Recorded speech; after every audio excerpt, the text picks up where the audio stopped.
How to make Threads Instagram account. So hello guys, in this quick tutorial video I will tell you how you guys can do that. So it was very easy.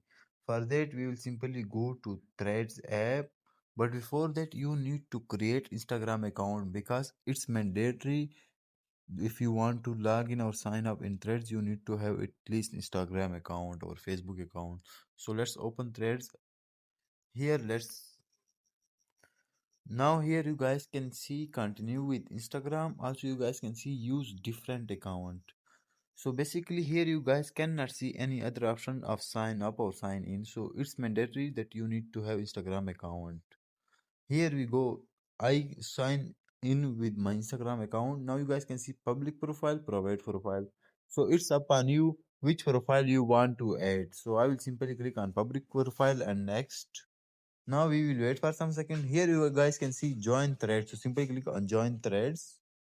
Now we will wait again for some seconds. Now it start setting up our profiles. Here we go. Our threads account was created. So it was that simple. Thanks for watching.